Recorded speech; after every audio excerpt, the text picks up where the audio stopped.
queridos irmãos, primeiro,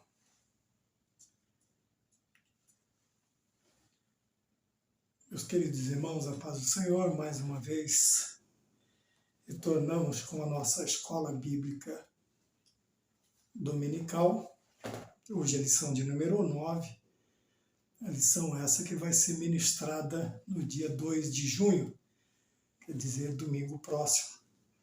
E esperamos, com um pouco de atraso, que você possa ter aí contato com a escola, com a lição, com este vídeo, e que eu possa te ajudar, contribuir com alguma coisa boa, para que você aprenda, cresça, para que a gente possa também trocar ideias, né? Trocar experiências. E assim nós conseguimos contribuir um com a aula do outro. Então a lição de número 9, hoje, né, o título diz Resistindo à Tentação do Caminho, e a lição, o tema da lição é a carreira que nos está proposta. Obviamente nessa carreira nós teremos aí vários tipos de obstruções, né, de impedimentos, de empecilhos que podem, pelo menos, tentar nos tirar o foco desta caminhada. Tudo é, obviamente, feito por foco. Então, nós precisamos aí manter esta atenção, ou às vezes até redobrar a nossa atenção nesta caminhada. Bom, como eu sempre tenho feito, vou separar aí algumas palavras, alguns parágrafos, para que nós não nos delonguemos demais e a aula não fique muito extensa, muito cansativo, tendo em vista aí que, né, as pessoas têm seus afazeres diários, tá bom? Então, resistindo à tentação, eu gostaria que você guardasse duas palavras que eu achei interessantes. A primeira é resistir, a segunda, tentação. No decorrer da lição nós vamos conversando a respeito disso, tá ok? Então, resistindo à tentação, o texto áureo que eu sempre chamo de pilares do nosso edifício. Então, os pilares da lição de hoje é o texto áureo, que se encontra no Evangelho de Mateus, capítulo 26, versículo 41, e a verdade prática são os nossos pilares que vão nos conduzir, nortear, nos dirigir nesta aula de hoje. Vocês estão me vendo olhar um pouco para frente, é que eu esqueci a minha caneta de estralar. Eu tenho por costume ficar sempre com ela nas mãos. Mas vamos lá. Meus queridos irmãos, o texto áureo desta lição, que nós precisamos estar atentos, está escrito assim no Evangelho de Mateus, capítulo 26, versículo 41. Vigiai e orai para que não entreis em tentação. Na verdade, o espírito está pronto, mas a carne é fraca. Veja, eu destaquei deste versículo a palavra entrar. Entrar me deu a ideia de que fazemos isto de vontade própria. Não somos forçados, não fomos empurrados, não somos coagidos a entrar nesta área, quer dizer, na tentação, mas por vontade própria. E eu fiz uma ligação com a verdade prática, que está escrito assim: no lugar de ceder à tentação, é melhor triunfar sobre ela. Ceder quer dizer você se entregar, você parar de lutar, você desistir. Então, a partir daí eu liguei entrar com ceder, quer dizer, não com ceder, mas com o ceder, com o ato de desistir, de se entregar. Então nós vemos à primeira vista que a questão de entrar na tentação é a vontade própria. Muitas vezes, ou a maioria das vezes nesse caminhar, a maioria dos dias, neste caminhar nós seremos tentados. Né? Tentado aqui, ela vai entrar como uma questão de um empurrãozinho que precisa para se fazer uma determinada coisa. As tentações estão aí, os pratos estão aí, e nós temos esta, vamos dizer assim, esta opção, de ceder à vontade de cair, de entrar em tentação, ou a vontade de resistir à tentação, de não cair nela. Então, vejam bem, eu achei interessante essa questão entrar e ceder. Entrar, então, eu tive a ideia assim, de que você não é forçado, você entra ou não num determinado lugar, a não ser que você seja coagido a isso, você entra ou não se você quiser, Então a questão aqui, Mateus capítulo 26, 41 diz que nós devemos tomar cuidados, né? Vigiar e orar para não ceder à tentação. Interessante também que ele usa vigiar e orar, e não orar e vigiar. Nessa questão, a vigilância ela é mais importante do que a oração. Por quê? Não que eu não deva orar. Existem pessoas que oram por quilômetros, por horas, mas não têm o costume de vigiar em segundos. Quer dizer, horas de oração, dias de oração e até um ano inteiro de oração ele pode ser perdido por um segundo de não vigiar, É aí que nós precisamos tomar cuidado. Por isso a vigilância vem antes, não a questão da importância, mas a questão do cuidado. Então não adianta nós orarmos e passarmos horas em oração e não vigiarmos ao sairmos da oração. Veja, nós vemos exemplos bastante concisos nesta questão. Moisés, quando desce do monte, depois de 40 dias de oração, nós temos um povo que não está vigiando em momento algum, a liderança, seja o sacerdote ou quem quer que seja, não estavam vigiando, eles não estavam vigilantes. Moisés passou 40 dias em oração, mas quando desce, ele encontra o povo vivendo de qualquer maneira. E assim também nós temos casos de pessoas que oraram, mas ao momento de sair do momento de oração, muitas vezes nós saímos, seja no templo, seja em casa, seja no local de trabalho, seja num momento extraordinário da nossa vida em que nós precisamos orar, que Deus nos leva a orar, nós saímos daquele período, daquele momento e infelizmente acabamos aí cedendo à tentação, caindo em tentação, porque não vigiamos. Então ele diz aqui, para não entrar. A questão, como eu já disse, eu entendi, e não que eu entendi, eu gostaria de falar nessa questão de entrar porque você quer.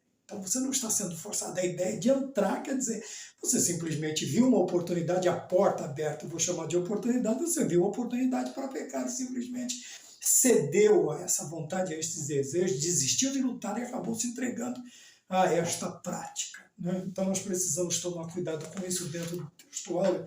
E na introdução, eu separei um versículo, como eu disse, né? Vamos por um versículo, não me perdoe, um parágrafo, né? uma frase, um parágrafo, às vezes 2 parágrafos, e o parágrafo que eu achei interessante aqui na questão da luta contra a tentação que o crente tem que enfrentar ao longo dessa jornada. O que eu achei interessante nessa questão da introdução é que o escritor ele disse assim, que é imperioso seguir a recomendação de Cristo. Veja bem, dentro da introdução, lá no começo nós vimos a palavra entrar, ceder, vigiar e orar, e aqui ele diz que há uma fórmula, o primeiro dos conceitos que nós veremos dentro da lição, que é imperioso, é importante, isso você tem que fazer, não é uma opção, não é uma escolha que eu tenho, mas é imperioso que eu siga as recomendações. Vejam bem, as recomendações de quem? De Jesus Cristo. E ele continua dizendo aqui que a recomendação é o que está no versículo, vigiar e orar. Mas eu quero falar nessa questão de recomendações, de instruções. E nós temos instruções da parte de Deus, da parte de Cristo, de várias maneiras. Deus fala conosco, principalmente, mormente, Deus fala conosco através da sua palavra. O crente que tem o costume de ler, o crente que tem o costume de estudar e de praticar aquilo que ele lê, não somente ler, como disse Tiago, não ser um ouvinte esquecido, mas um praticante da palavra, quer dizer, aquele que obedece o que está escrito e põe em prática. que exercita a palavra, ele tem uma maior facilidade de não entrar e de não ceder à tentação, de resistir à tentação. Então nós vemos que a necessidade que nós temos aqui é de resistir, não tem outra forma. E o resistir aqui é o quê? É pela palavra, é através da palavra, é com a palavra e utilizando a palavra. Então, a palavra de Deus, as Sagradas Escrituras, a Bíblia Sagrada, ela deve ser a nossa regra, como está no nosso credo, a nossa única regra de fé e de prática. Né? Eu estava ouvindo um estudo muito bom sobre a cosmovisão do cristão, quer dizer, a visão de mundo que o cristão deve ter, e obviamente essa cosmovisão ela deve vir de onde? Da Bíblia. Obviamente será uma cosmovisão cristã, quer dizer, uma visão de mundo, uma visão, um panorâmico do mundo, do seu caráter, da sua moral, e obviamente o que vai ditar isto na nossa vida é as Sagradas Escrituras, são os ensinamentos de Cristo no decorrer da nossa vida. Então, o escritor aqui, o pastor, né, o escritor desta lição, o pastor Osiel, ele diz que é imperioso, né, que nós obedeçamos, que nós sigamos as recomendações de Cristo.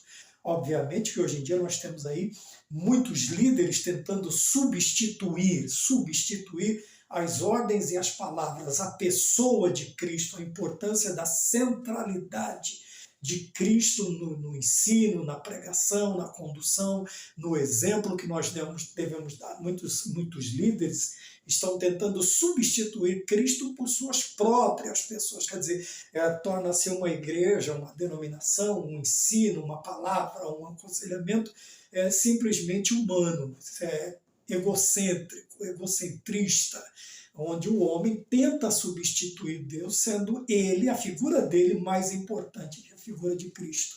E não é isso que nós vemos no decorrer da nossa vida cristã. Então vejam bem na introdução, o escritor ele diz que é imperioso seguir as recomendações de Cristo. De Cristo. Obviamente nós temos homens que foram postos, que foram nos dados por Deus para que nós sigamos, ouçamos, que nós aprendamos com eles. Porém, alguns, não estou dizendo todos, não estou generalizando, mas principalmente no meio neopentecostal, vamos dizer, nós pentecostais, o neopentecostal, ele simplesmente tenta substituir Cristo e colocar aí a presença do antropos, do homem, né, a importância, o homem chamado, a criatura sendo mais importante do que o Criador, do que aquele que o comissionou. O comissionado mais importante do que aquele que comissiona.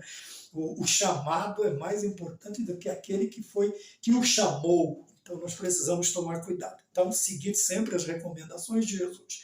E as recomendações de Jesus, primordialmente, estão aonde? Nas Sagradas Escrituras, onde nós precisamos nos ater a esse costume de termos a Bíblia como nossa a única regra de fé e de prática. É ela quem vai ditar a moral, os costumes e também a ética da nossa vida. Por isso que chamamos todas as matérias que nós temos eclesiologicamente falando, nós sempre vamos ter. Você tem a filosofia e tem a filosofia cristã. Você tem a psicologia e tem a psicologia cristã. Você tem as escrituras e tem escrituras sagradas. Tem escrituras e escrituras sagradas. Então nós precisamos sempre nos ater a isto, sempre tomando cuidado para não sermos induzidos, conduzidos, levados a ceder à tentação, a entrar através de ensinamentos, de recomendações que não partem da pessoa bendita de Cristo Jesus. Tem aparência de piedade, mas não a sua forma de ser, né? Outra coisa também do imperioso é que deve ser realizado de maneira imediata, urgente, impreterível. Veja, são né? Vamos ficar aqui com os mais fáceis. Ela tem que ser realizada de maneira o quê? Imediata, urgente. O quê? Os preceitos, as recomendações de Cristo. Quando nós colocamos em prática tudo aquilo que nós aprendemos de maneira rápida, não ficamos delongando, não ficamos filosofando, não ficamos... A filosofia cristã é uma coisa boa, não ficamos filosofando demais, ponderando demais, né? E acabamos entrando na relativização, relativizando demais, nós acabamos aí, infelizmente, aquele que relativiza demais, aquele que tenta encontrar meios de fugir deste imperioso, desta urgência, desta emergência de pormos em prática a palavra, as recomendações de Jesus Cristo, com certeza nós vamos perder aí muito tempo. Bom, na tentação, a tentação e a esfera humana, quer dizer, logicamente que é o quê? Quando nós falamos da tentação na esfera humana, nós estamos falando do campo de atuação, de um campo de atuação, de um âmbito, de um setor, de uma área. E, obviamente, as tentações elas virão em todas as áreas da nossa vida. Algumas com um pouco mais de intensidade, outras com um pouco menos de intensidade, mas em todas as áreas da nossa vida nós seremos tentados. É por isso que a Bíblia, Paulo diz, aquele que mente não mente mais, o que rouba não rouba mais, quer dizer, certos costumes que nós tínhamos antigamente, certas manias, certas maneiras de agir que nós tínhamos, que são o caráter sem Cristo, a nossa moral sem Cristo, a nossa cosmovisão sem Cristo, obviamente elas serão o inimigo nos tentará trazendo elas à tona na nossa vida novamente. Eu me lembro antigamente de ver uma certa ilustração que existem áreas da nossa vida que nós temos uma determinada segurança, né? Mas existem pontos na nossa vida, ninguém é seguro 100% em todas as áreas da sua vida humana e espiritual. Algumas nós temos a tendência, né, de relembrarmos um pouco mais, de sentirmos saudade um pouco mais. É nessas áreas que nós precisamos reforçar, nessa área que nós precisamos, nessas esferas, nessas áreas, nesses campos da nossa vida que nós precisamos vigiar com um pouco mais, uma vigilância um pouco mais acurada, um pouco mais atenciosa, porque a tendência de ceder nestas áreas ela é um pouco maior, Quantas pessoas, a Bíblia diz que em determinadas áreas de suas vidas eles acabaram cedendo no decorrer da sua vida cristã. Tá bem? Então a atuação humana, a tentação na esfera humana, obviamente, ela vai ser atuante em todas as áreas na nossa vida. No decorrer aqui, no conceito bíblico de tentação, o escritor ele traz várias definições no grego, no hebraico, né, para que nós tomemos cuidado, mas a visão principal aqui, que nós podemos chegar a uma conclusão, ele diz, está escrito no último parágrafo assim, assim podemos dizer que a tentação é um experimento, teste ou prova diante de uma atração para fazer o mal a fim de obter prazer ou lucro. Então vejam bem, podemos dizer que a tentação é um experimento ou um teste, não é prova. Prova é uma coisa, tentação é outra. Quem prova o crente? Deus. Quem tenta o crente? Os três inimigos dele, o diabo, a carne e o mundo. Então Deus prova o crente, Deus não tenta. Já falei isso inúmeras vezes, você já ouviu isso inúmeras vezes de muitos pregadores ou ensinadores. Então Deus não tenta e não pode ser tentado. Então nós precisamos tomar cuidado com isso. Então veja bem, teste ou prova diante de uma atração. Tiago fala que cada um é engodado quando ele é atraído por suas próprias concupiscências. Se você olhar no canal, eu estou com uma isca artificial falando sobre o perigo da aparência, o engodo, o engano. Essa palavra que Tiago usa, engodo, ele está ligando à pescaria, quer dizer, a isca que atrai o peixe. E hoje nós temos aí na arte da pescaria, né, as chamadas iscas artificiais. Elas imitam o nado, elas imitam a aparência, algumas têm até o cheiro, né, você tem como colocar aí até o cheiro de determinadas espécies que atraem outras. Então cada um é atraído pelo seu próprio desejo, ele é enganado, ele é engodado por esses tipos de coisa. Então vejam bem, um experimento, teste ou prova diante de uma atração, para quê? Para fazer o mal. Então a prova, quando eu sou provado, é para que eu melhore, ou para que eu aprenda a fazer o bem, continuar fazendo o bem, aprendendo a fazer o bem, ou melhorando a forma de fazer o bem. E isso é prova. Tentação, ela vai sempre me induzir ao quê? A fazer o mal, a fim de obter prazer ou lucro, né? Ou os dois ao mesmo tempo, prazer e lucro. Veja que a tentação, então, ela vai sempre, não, eu estou sendo provado. Se esse processo que você está passando, se essa esfera da tua vida que você está sendo, você percebe que a única coisa que está atraindo é fazer o mal, não é prova, é tentação. Tá? Prova melhora o crente. Depois, o crente provado, depois ele é aprovado, por causa da prova, ele é aprovado e ele recebe. Agora, o tentado cede e ele recebe o quê? Coroa? Não. Condenação. Então, o final é totalmente diferente. O começo até parece igual, semelhante, mas o fim é sempre. Por isso que o escritor de Provérbios, ele diz que há caminhos que para o homem para os caminhos de vida, mas o final deles são caminhos para a morte, são caminhos de morte. Então o escritor aqui diz no tópico de número 1, a parte 1. Então o mal é a atração para fazer o mal. A tentação te atrai a fazer o mal para o quê? Obter prazer ou lucro, ou os dois. Vamos mais adiante. Duas vias de tentação. Então eu separei aqui. Primeiro, a tentação, ela tem origem em quem? No diabo. A partir do quê? A partir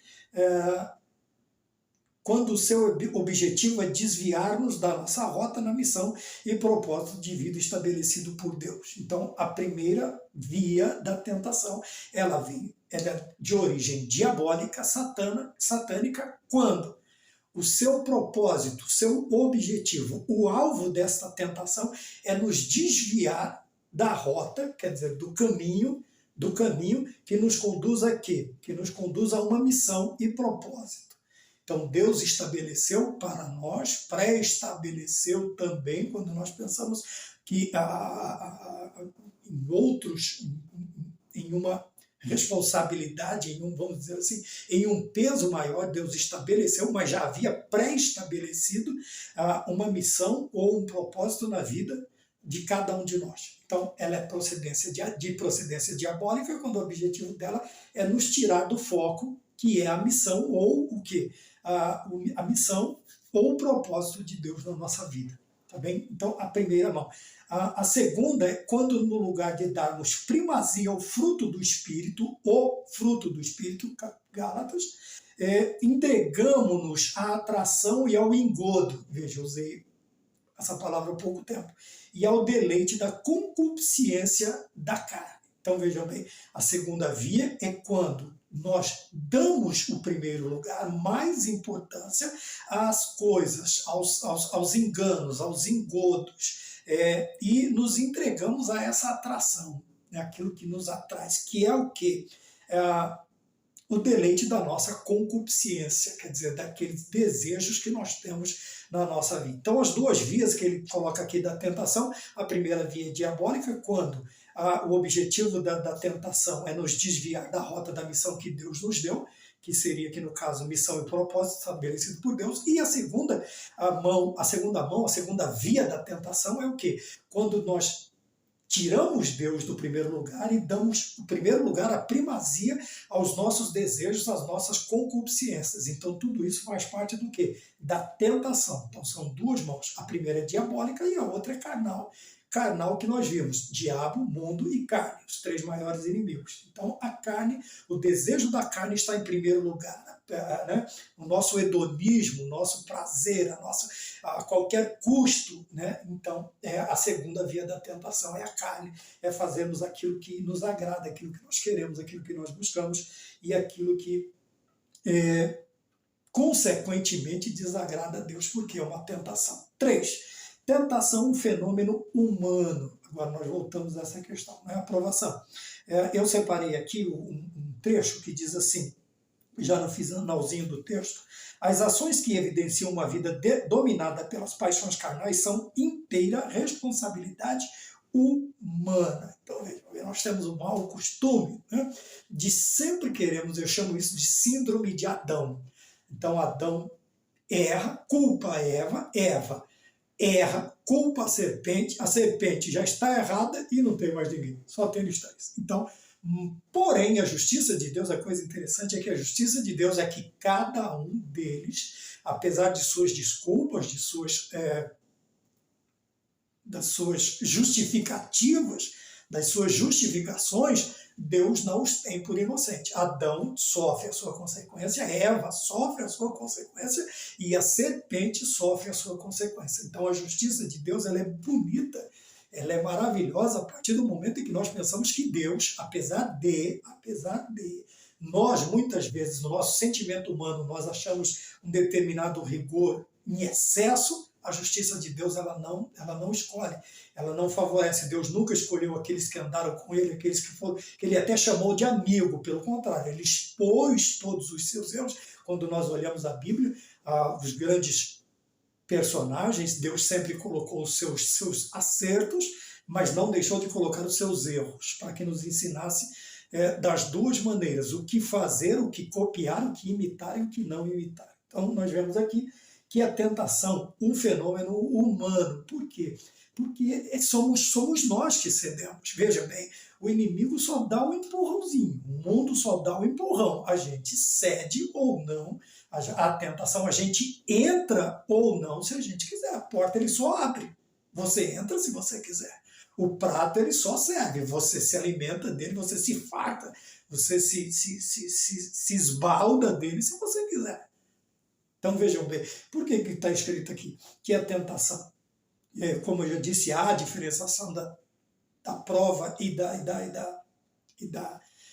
tentação. Então vejam bem, na prova eu vou passar, eu tenho que passar pela prova. Por que tem crentes tão fracos, porque eles não se permitem passar pela prova? O próprio Cristo, saindo do Jordão, ele é conduzido ao deserto para ser tentado, ele simplesmente vai. Ele sabia que ele ia, sabia. Então vejam bem, muitas vezes existem crentes que ele é crente até um determinado ponto. Chegou o tempo da prova, ele simplesmente pega a sua malinha, né, e dá um tchauzinho e volta depois. Para depois eu volto. A hora que essa ventania passar, esse vendaval passar, a hora que essas ondas pararem, a hora que este vento parar, eu volto. Quer dizer, ele não se permite ser provado. Sua vida, infelizmente, será uma vida infrutífera, uma vida sem crescimento, sem experiência, sem nenhum tipo de algo que ele possa no futuro se segurar para que não caia, para que não desvie, porque a experiência, né, na prática, no excesso de prática, na prática constante, nós alcançamos o quê? A perfeição, humanamente falando. Obviamente que a perfeição nós vamos alcançar em Cristo Jesus, espiritualmente falando, é quando nós ouvimos lá os dons ministeriais, né? Em Efésios capítulo 4, querendo o aperfeiçoamento dos santos, até que todos nós chegamos à plena estatura de varão perfeito. Então a estatura de varão perfeito é quando nós chegarmos somente na glória. Enquanto estivermos aqui, seremos imperfeitos, seremos mortais, falíveis, corruptíveis, mortais e uma infinidade de coisas. Depois disso, nós seremos o corrupto será revestido da incorruptibilidade, o falível da infalibilidade e uma infinidade de coisas que nós alcançaremos aí, tá bem? Então, para de pôr a culpa do seu pecado, né, nos outros. Você caiu na tentação, a culpa é sua. Não culpe o irmão, o cônjuge, não culpe o seu cônjuge, seja o esposo, seja a esposa, não culpe o seu irmão. Eu caí porque... Não, você caiu porque você cedeu à tentação. Você entrou. Então nós precisamos tomar cuidado com isso, certo? Eu vou dar uma olhadinha, que apareceu e eu estou só. Então, 2 minutinhos eu já venho.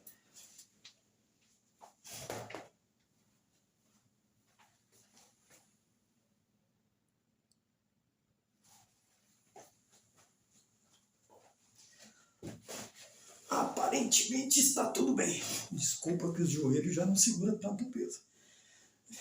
Quando senta, às vezes senta de uma vez. Então vejam bem, vamos mais para frente. Então, 2. O tópico de número 2, o escritor colocou aqui o Senhor Jesus e a tentação. Obviamente agora Jesus Cristo entra como modelo, Jesus Cristo entra como alguém a ser seguido, a ser imitado, né? Nós vemos aqui. Então eu falei que Jesus Cristo saindo do batismo, e está aqui na lição, então Jesus Cristo saindo do Jordão, né? Ele é levado ao deserto para ser tentado. Né? Deserto é lugar de fome, de calor, de sede, de solidão, a noite é fria. O deserto é sinônimo de escassez, é sinônimo de falta. Nem sempre o deserto também está ligado à falta de vegetação. Às vezes ele está deserto porque não tem habitantes ali. Então, às vezes, o contexto me diz de deserto um lugar desabitado. Não quer dizer um lugar, o deserto do Saara, só tem areia. Até o Saara, de vez em quando, aparece aí uns oásis para o caminhante, aí, quem conhece lá, os nômades ali, os africanos, os africanos do norte, lá em cima, né, os egípcios. O Saara está bem por ali, então eles têm um conhecimento, né, da área. E então Jesus Cristo é conduzido ao deserto. Jesus é conduzido ao deserto para quê? Para ser tentado. Então, vejam bem, eu destaquei aqui também que o escritor diz que o objetivo de Satanás era fazer com que Jesus desviasse do seu propósito. Está lá no outro tópico, né? Quando ela é diabólica, a tentação é diabólica, quando? Quando o objetivo dela é nos afastar do objetivo de Deus para a nossa vida. Aqui no caso, o propósito de Jesus Cristo, satisfazendo os desejos e necessidades e contrariando a vontade de Deus. Então, vejam bem. Voltamos lá ao início, quer dizer, Jesus Cristo é conduzido ao deserto e o diabo vem tentar, de tentação. A tentação ali de Cristo é para que ele deixasse de cumprir o propósito, ou se desviasse, nem que momentaneamente se desviasse do seu propósito, que era satisfazer a vontade de Deus, deixando de fazer a vontade de Deus para fazer o quê? Para satisfazer os seus desejos e necessidades. Então, a vontade de Deus era que ele satisfizesse os desejos da vontade do Pai. O desejo da tentação de Satanás era que ele se desviasse. Então, vejam bem, então nós temos a vontade de Deus, a tentação do diabo e Cristo, que agora está sofrendo todo este processo sobre ele. E nós vamos, no decorrer da lição, ver qual foi quando chegarmos no desfecho dessa parte da lição, qual foi a opção, qual foi a escolha de Jesus Cristo. Então, por isso, ele é o nosso modelo de resistência ao inimigo, de resistência às tentações. São 40 dias sem comer e sem beber, num lugar de fome, de sede, de calor, de frio, solidão. Mas veja que a tentação chega no último, no extremo, quando ele está no extremo de todas as necessidades. Mas lembramos-nos também que Jesus Cristo, 100% homem, 100% Deus, mas não usurpou ser igual a Deus, ele não quis, ele não usou. Obviamente, a sua deidade aparece no momento dos seus milagres, das suas atuações miraculosas na Bíblia, mas na maioria dos momentos, nós vamos ver Jesus chorando, Jesus dormindo, Jesus sentindo fome, Jesus sentindo sede, Jesus procurando um amigo. Pedro, você não conseguiu resistir uma hora de oração comigo. Puxa, Pedro. Jesus Cristo, ele sente também a ausência dos seus discípulos, dos seus amigos, que ele diz, eu não chamo mais vocês de discípulos, mas de amigos, porque um discípulo não sabe dos negócios do seu Senhor, mas o amigo sabe. Então veja que Jesus Cristo ele foi 100% homem, com uma distinção. Ele não pecou, porque ele não cedeu à tentação. As áreas que Jesus foi tentado, ponto 2 do tópico de número 2, foi tentado em 3 áreas, a área física, a área divina e a área espiritual. Aí você vai dizer, mas irmão, o escritor, ele explica quais são essas áreas. Na área física, ele tem o quê? As necessidades humanas. Quais são as necessidades humanas? No deserto, fome e sede, principalmente. São as principais. Mas no decorrer dos 3 anos e meio, alguns, né, do ministério de Cristo, ele começa a partir dos seus 30 anos, você vai ver que ele sente essas necessidades humanas, né, a não ser a necessidade de lascívia, de pecado, disto, daquilo. Ele não passa por este processo. Alguns aí inscientes, eu reluto para não usar palavras ofensivas, duras, então alguns inscientes aí, né, alguns, eles tentam colocar Jesus Cristo, ligar a uma mulher ou até duas aprendizes do seu tempo. E isto é totalmente irracional, é totalmente... Veja, porque se nós temos até aparentemente homens celibatários, por que não Jesus? Por que Jesus cederia a esse tipo de coisa? Se homens carnais, homens como nós, vivem o processo de do celibatário, né? Do celibato, por que não Cristo, sendo Deus, homem, Deus, homem?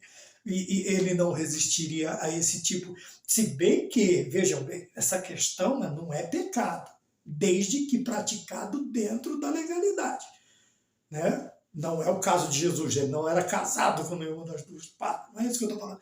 Eu estou falando que muitas vezes a pessoa liga a questão do sexo com o pecado. Não, ele é pecado a partir do momento em que ele é praticado fora dos padrões bíblicos, quer dizer, fora do casamento, fora dos padrões de respeito ao seu cônjuge e uma infinidade de coisas. A gente precisa tomar cuidado com isso. Então, existem pessoas que ligam essa prática. Ora, Jesus Cristo, o próprio Deus na criação, disse que o homem e a mulher seriam uma só carne e eles reproduziriam e eles povoariam a terra. Ora, só tem um jeito de povoar a terra, né? Algum tá aí, já que entramos nisso, alguns já falam que Deus ia inventar um outro jeito, né? Não sei se o homem não tivesse. A questão é esse se, isso só dá pano para manga e dor de cabeça. Esquece isso. Deus, ele criou o homem e a mulher para serem um só. E a primeira finalidade do casamento não é a procriação. A primeira finalidade do casamento é o prazer, é o complemento homem e mulher. É que um complemente o outro, satisfaça o outro. Logicamente, a segunda seria a procriação, né? Nós termos filhos. Eu tenho 3, graças a Deus, né? O que é muito bom. Filhos são presentes de Deus, dádiva de Deus, né? Ah, mas irmão Maurício, eu nasci de uma outra forma. Não, qual é a culpa sua? Deus não vai. Seja feliz, seja um filho feliz, né? Com aquele, com aquela que te proporciona felicidade, né? Seja a sua genitora, seja o seu genitor, seja feliz, seja feliz. Tá bem? Então, nosso Senhor, na primeira área, a área humana, que são as necessidades fisiológicas, né? Todas as necessidades, fome, sede, ele chora, ele ri, ele está, né? Ele é um homem na área divina. Então, por que na área humana? Você vai ver 3 tentações. Uma hora ele fala assim, ó, transforma o pão, a pedra em pão, depois ele diz, olha, pula daqui de cima, e depois ele diz, olha, te dou todos os reinos do mundo. Então são 3 áreas. Humana, a divina, com a ideia de ostentar os atributos divinos, pula e dá ordem para os anjos, porque está escrito. Então esse é um atributo divino. Dar ordem a anjos é um atributo divino. Se Jesus entra nessa de orgulho, de ostentação, quer ver? É fácil, pula, né? E os anjos vêm. Se bem que é Cristo que está ali. Mas ele poderia dar ordem aos anjos e dizer, venham, me amparem, tá bom? Então, Jesus Cristo foi tentado nessa área também, com a ideia de ostentar os seus atributos divinos e ao público. Quer dizer, ele tentou forçar Jesus a fazer um espetáculo. Nós vamos voltar na prática, né? Que tem muito homem, muita mulher caindo nessas 3 tentações, né? Só que eles não conseguem ir além de só ceder, porque se ele pular e dar ordem aos anjos, o anjo vai olhar para ele e falar, irmãozinho, se vira, o problema é seu. Ninguém pode tentar a Deus. Agora, se você cair, é uma coisa diferente.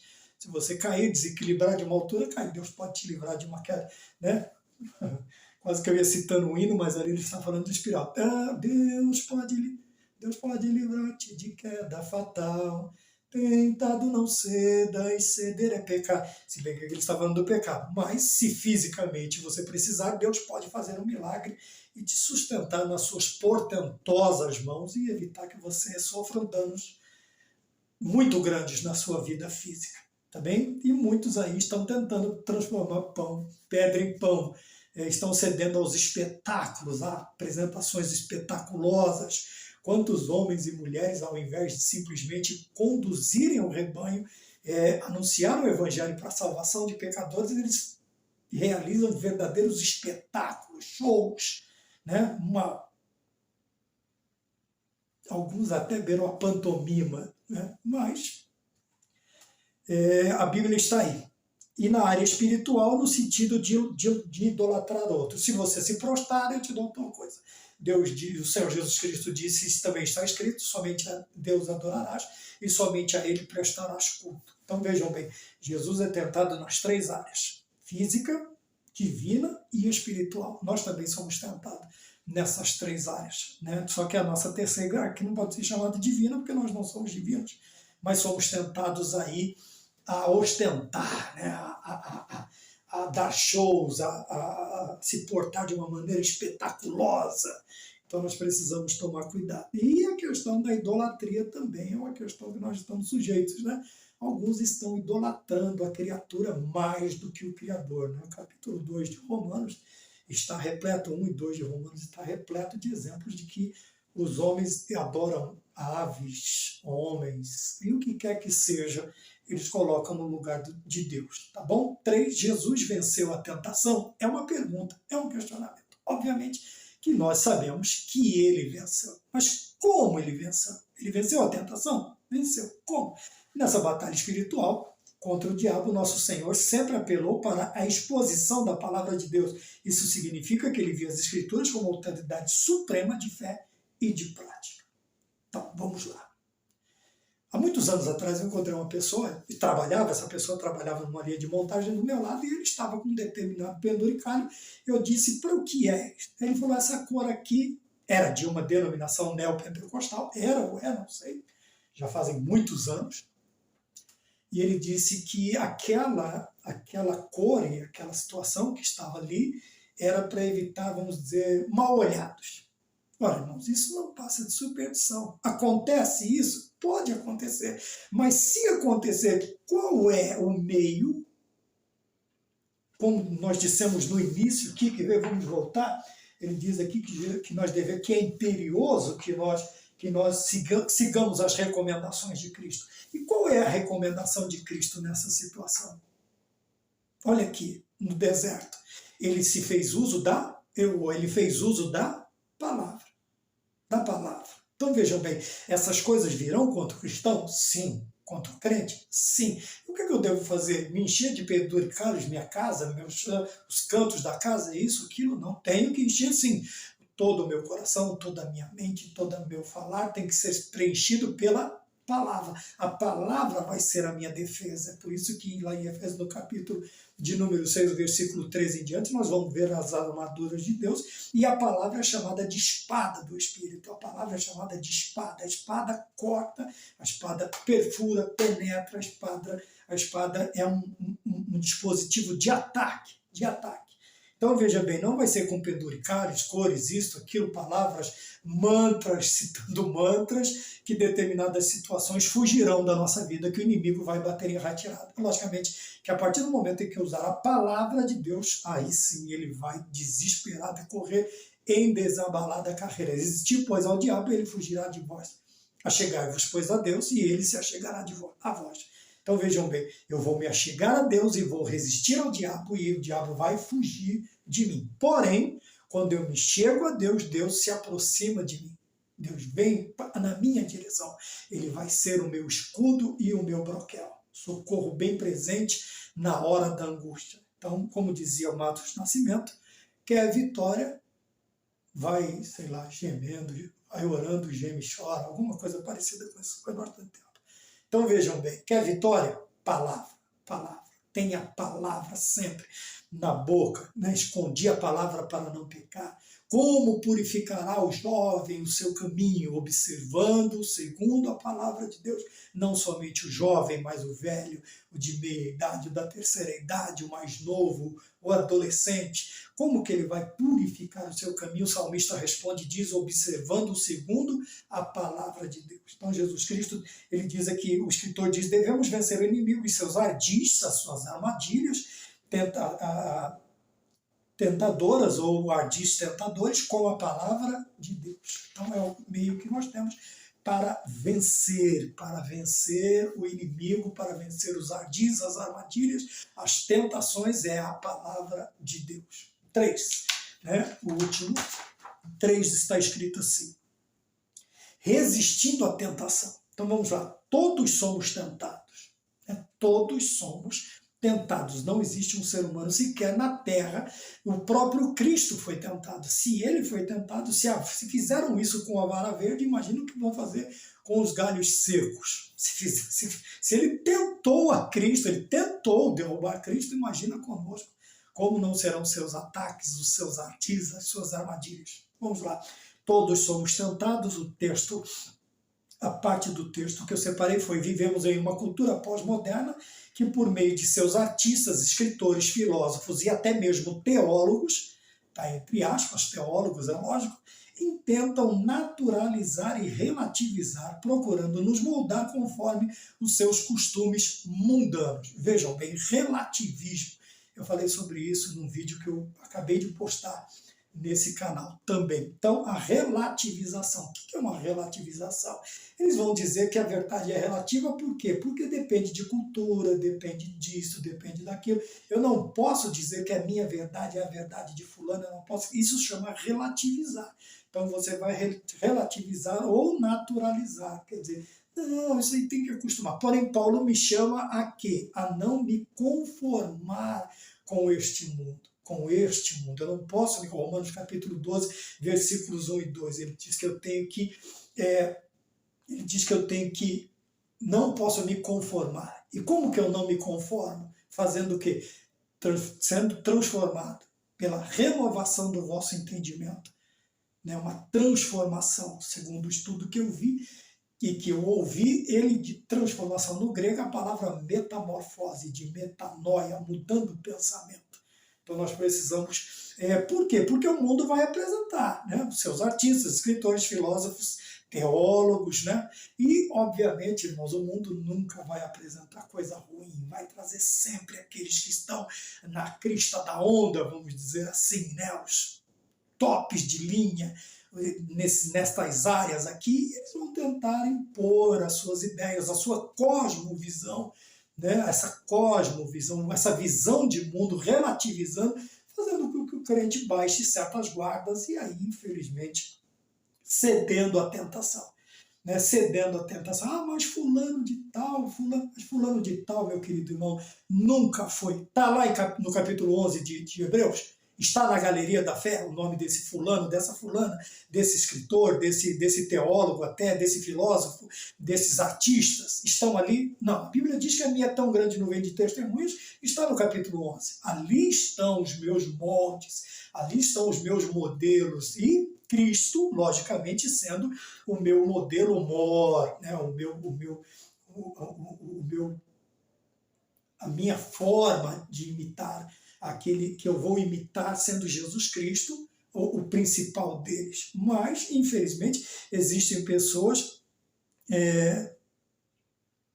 que resolveram imitar esse tipo de gente. E até pregadores, tem nome de pastor, de bispo, de apóstolo. Daqui a pouco é semideus, é deusinho, daqui a pouco vai querer ser chamado de Deus também. Não vai faltar muito para aparecer um maluco, já tem, né? Já tem alguns malucos, ou no caso um mais bem conhecido que diz que é Cristo. Mas é o que Jesus Cristo disse, enquanto muitos estão, obviamente que há uma preocupação, que haverá terremotos, guerra, fome, isso, aquilo outro, porém, a conclusão que Jesus disse que eu devo me preocupar é que nos últimos dias surgirão o quê? Falsos cristos, falsos profetas, falsos mestres, dizendo ei-lo ali, ei-lo aqui, a Bíblia diz, não, se Jesus disse, não sigais. não dê ouvidos a eles. Então nós precisamos tomar cuidado com isso. Às vezes nós nos detemos numa área da exposição, sendo que a lição principal está um pouquinho abaixo, um pouquinho acima, um pouquinho distante daquilo que nós achamos que é. Então, virou costume. Né? Tudo que acontece, Apocalipse, Jesus está voltando, Jesus está voltando, porque traz pregação de 500 anos atrás. Calma, irmãos. Segunda Tessalonicenses, lá no capítulo 2, leia. Paulo vai te dizer, tome cuidado, fique tranquilo, não se preocupe, não se dará assim antes acontecerão algumas coisas. Fique em paz, não se demova tão facilmente do seu lugar, da sua posição. Tá bom? 2. Rejeite a tentação. A frase do reformador Martinho Lutero, eu usei muito essa frase, mas não tinha ciência de que era o reformador Martinho Lutero que dizia. Né? A questão aqui vai ser o quê? Como eu posso rejeitar?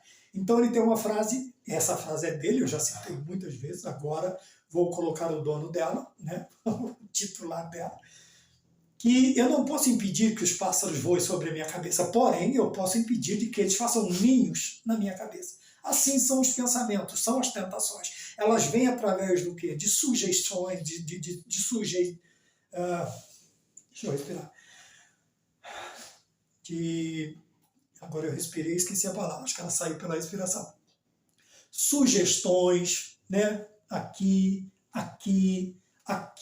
e nós precisamos fazer o quê? Esses são os pássaros voando. Agora, se eu vou permitir ou não que eles povoem, que eles façam ninhos na minha cabeça, é totalmente diferente. Tá vendo? Então ele diz aqui, vejam bem, mas eu posso impedir que eles não façam ninhos. Né? E ele usa como exemplo José. Que José é um exemplo também, um tipo, alguns vão dizer que não, mas José é um tipo do qual Cristo é o antitipo. Né? Ele vai nos trazer, vai nos remeter a Cristo. Ele simplesmente faz o quê? Ele foge.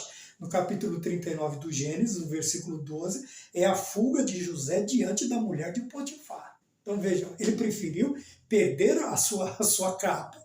Ele foi preso, falsamente acusado, ele vai preso, mas ele não cede à tentação. Então, a conclusão do subtópico de número 2, rejeite a tentação, a melhor estratégia é fugir da tentação. Não tente ser um super-homem.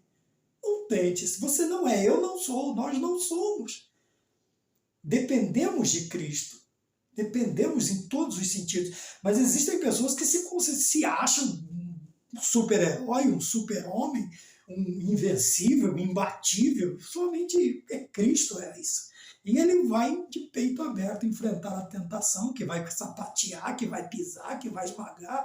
Jesus já fez isso, Jesus já praticou isso. A cabeça dele, do inimigo, já está ferida, ele já tomou a chave da morte e do inferno. Irmãozinho, dê continuidade à sua vida, vigie, ore e vá embora. Não vai procurar sarna para se coçar. Existem crentes que procuram sarna para se coçar. Nós precisamos tomar cuidado. Então nós vamos aqui rejeitar a tentação, vimos a questão dos pássaros, dos pensamentos, vimos que José preferiu fugir e depois ele conclui dizendo que a melhor estratégia é fugir da tentação. Paulo diz que nós devemos fugir da aparência, não precisa nem ser o mal em si. Paulo diz fugir de toda a aparência do mal. Então nós precisamos tomar cuidado neste sentido também. E por último, no tópico de número 3, o subtópico de número 3 também diz arrependa-se. Arrependa-se. Né? Então, daqui no meio da nossa caminhada, é possível que o crente ceda à tentação. Por isso que, se eu não me engano, Tiago também diz que nós somos sujeitos à mesma paixão, às mesmas paixões. Ele diz como Elias era um homem sujeito às mesmas paixões, mas ele, usando da sua autoridade ou da autoridade que Deus lhe deu, ele fala para não chover e não choveu por 3 anos e meio.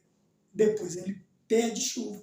A chuva vem e acaba. Tem que correr e vira aquela luta que você já sabe. Porém, não estamos sujeitos, não somos invencíveis, imbatíveis. Dá-se o caso de nós cairmos, nós, estou usando a terceira pessoa aqui, no plural. Não, a primeira, né? Eu, tu, ele, nós. Não estou falando vocês. estou falando nós, estamos sujeitos às mesmas tentações, às mesmas paixões. Então vamos lá, é possível que alguém caia. Porém, ele diz aqui que o restabelecimento desta relação, deste relacionamento homem-Deus, ou Deus-homem, sempre Deus em primeiro lugar, sempre Deus é quem toma as decisões, é Deus quem dá o primeiro passo, é Deus quem pratica, é quem busca as alianças, é quem busca o homem naturalmente não buscaria Deus. Deus, toda vez Deus se apresenta ao homem na sua imanência, né, ele se revela ao homem, João capítulo 1, o verbo se fez carne e habitou entre nós. Você vê que Deus, né, na sua transcendência, Isaías diz que eu não posso chegar na imanência, ele vem até mim porque eu nunca conseguirei chegar até ele. Então ele diz aqui que como que eu consigo restabelecer ainda que eu caia, ainda que eu ceda à tentação, ainda que eu entre voluntariamente pela porta. O que eu posso fazer? Me arrepender, confessar e deixar. Né? Me arrepender, este é o processo. Eu vou reconhecer o meu pecado, eu vou me arrepender do meu pecado, eu vou confessar o meu pecado e eu vou abandonar o meu pecado. Este é o processo. Não existe outra forma, não existe outra fórmula, não existe outra maneira, não existe outra a não ser você reconhecer o seu pecado, você confessar o seu pecado. Ou vamos mudar.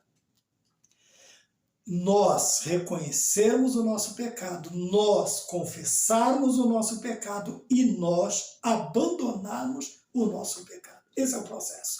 É como o triângulo do fogo. Né? Quem trabalha na área de segurança, ou quem pelo menos teve um aprendizado, foi eu posso dizer, um brigadista, socorrista ou alguma outra coisa, ele sabe que existe o triângulo do fogo. São 3 elementos que tem que existir para que aconteça, para que haja fogo, tem que ter combustão, combustível e comburente. Tá bem? Então, na questão, que não tem nada a ver, desculpa a digressão, vamos lá. Mas também aqui nós temos 3 processos que, na ausência de qualquer um deles, não há restauração, a restituição desse relacionamento. Eu tenho que fazer o quê? Reconhecer o meu pecado. Eu tenho que confessar o meu pecado e eu tenho que abandonar o meu pecado.